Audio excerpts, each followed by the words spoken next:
The scream tore through the castle before I even opened my eyes. I was still on the cold stone floor of the scullery, a bucket of dirty water beside me, when the doors burst open and 2 guards grabbed my arms without a word of warning. My heart slammed against my chest. In this castle, guards did not come for maids unless something had gone terribly wrong, and being dragged away in the middle of the night usually meant only one thing. I thought I was going to die that night. They pulled me through corridors I had never been allowed to walk, past halls lined with black stone scorched by old dragon fire, until we reached a heavy door guarded by 2 more soldiers. Inside, the air was thick with panic. Healers stood frozen, whispering to each other, their hands empty and useless. And in the center of the room knelt the king himself, Draven Ashwing, ruler of the entire mountain kingdom, a creature whose roar could shake the ground for miles. He was not roaring now, he was shaking. In his massive claws, wrapped in a blanket far too big for her, lay his daughter.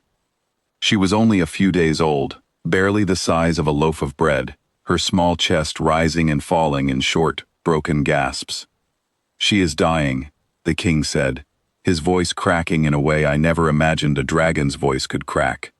"Our healers say there is nothing left to try. But I have heard that you humans know things we do not. Strange remedies, strange hands. I am done listening to people tell me there is no hope." Every eye in that room turned to me, the lowest maid in the castle, someone who was barely allowed to look at nobles, let alone touch royal blood. My hands trembled at my sides. I did not know if I could save her, but I knew I could not walk away. I stepped closer, and the guards tensed, gripping their spears tighter, ready to strike if I made one wrong move. The Chancellor, an ancient dragon named Corvin Ashgrave, hissed from the corner of the room. "This is madness," he snapped. "A human hand has no place near the heir to the throne. Even now, even as she dies, you would let this filth touch her?" The king did not answer him. He simply held his daughter out toward me, his claws trembling, waiting. I took her into my arms, and for one terrible moment, she did not move at all. I had grown up in a village where midwives were rare, and mothers had no choice but to learn things on their own, things nobody wanted to teach them, but everyone eventually needed. I had held my own baby sister once, blue in the face, silent, and I remembered exactly what my mother had done to save her. I tilted the hatchling's head back gently, cleared her tiny throat with one careful finger, and breathed into her mouth. Once, twice, a third time. Nothing happened. The Chancellor's voice rose behind me, sharp and cruel, telling the guards to pull me away before I made things worse, before I embarrassed the crown with human tricks that had no place in a dragon's nursery. I ignored him completely. I breathed into her a 4th time, counting the seconds in my head the way my mother once had, feeling the entire room hold its breath along with me. Then she coughed, a small, furious, beautiful sound, and she began to cry. The room exploded into noise. Healers rushed forward, guards lowered their spears, and the king, the mighty Draven Ashwing, dropped to his knees completely, his enormous body shaking as he pressed his snout gently against his daughter's tiny form, tears falling from eyes that had not cried in centuries. I stood there holding her, my arms aching, my mind still trying to understand what had just happened. By morning, the entire kingdom knew. Word spread through every hall, every kitchen, every guard post faster than fire spreads through dry grass. A human maid had held the dying heir in her bare hands and brought her back from the edge of death. Some called it a miracle. Some called it witchcraft. Some refused to believe it at all, insisting that no human could ever save what a dragon healer could not. Chancellor Ashgrave was the loudest of them all. He stormed into the throne room that very afternoon, demanding my immediate execution, insisting that allowing a servant to touch the heir without permission was a crime that could not go unpunished, princess saved or not. "She broke centuries of law," he snarled, pacing before the throne, his tail slashing against the floor. If we allow this to stand, what message do we send? That any human can walk into our nurseries and claim they know better than dragon healers who have served this crown for generations. I stood before the throne, waiting for the king's judgment, my knees weak beneath me. I had saved a life, yes, but I understood the world I lived in. Saving a life did not always protect you from punishment. The king rose slowly from his throne, and the entire hall fell silent. "Corvin," he said quietly, "tell me, in your centuries of service, have you ever seen a healer bring a hatchling back from the edge, the way this woman did last night?" The chancellor said nothing. "I did not think so," the king continued. "This woman did not perform witchcraft. She used knowledge. Knowledge earned through a life far harder than anything you or I have ever known. And if that frightens you, then perhaps it should frighten all of us, because it means we have been ignoring something valuable simply because it came from people we chose not to respect." He turned to face me directly, his golden eyes steady and calm. "You saved my daughter's life," he said. "I will not repay that with punishment." The chancellor's face twisted with fury, but even he did not dare argue further.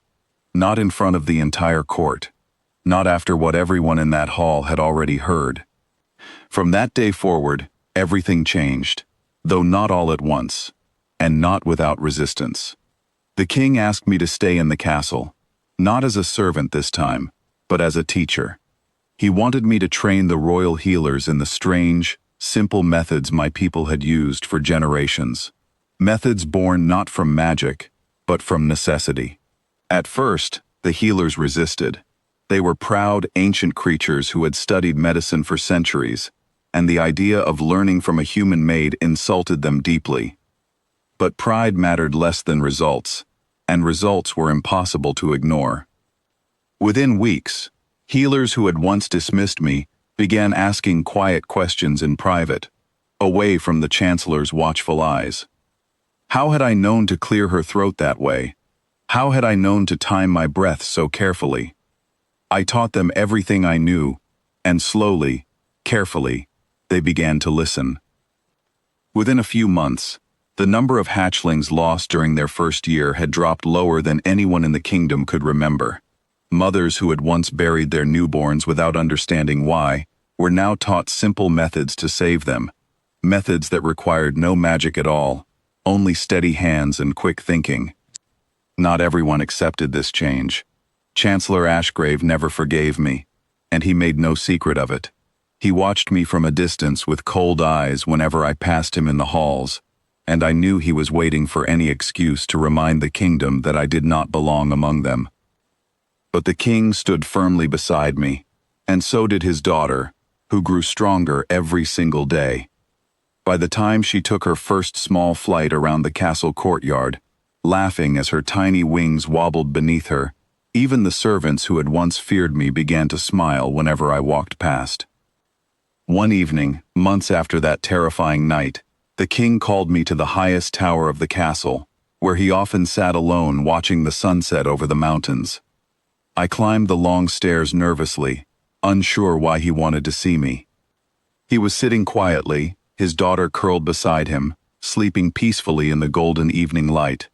"I have been thinking," he said, without looking away from the horizon, "about what separates humans from dragons. We are stronger, we can breathe fire, we can fly, and yet, on the night my daughter was dying, none of that mattered at all. What saved her was something we did not have, something you carried inside you simply because you were forced to learn it." I did not know what to say, so I said nothing at all. "I want the kingdom to understand something," he continued. "Strength is not the only thing worth respecting. Knowledge, earned through hardship, is just as valuable, perhaps more so, because it is honest, it is real, it is not given freely, it is learned through loss." He finally turned to look at me, his golden eyes warm in the fading light. "You did not just save my daughter that night," he said. "You reminded an entire kingdom that greatness can come from the smallest, most overlooked places." I still remember that moment clearly. standing on that tower with the wind pulling at my hair, watching the sun disappear behind the mountains. I had entered that castle as a nameless maid, someone nobody looked at twice, someone expected to scrub floors and carry water until the day I died. Instead, I had changed the way an entire kingdom of dragons saw humanity, not through magic, not through power, but through something far simpler and far stronger than either. I had refused to give up when everyone else already had. And sometimes, that single choice is enough to shake the foundations of an entire world.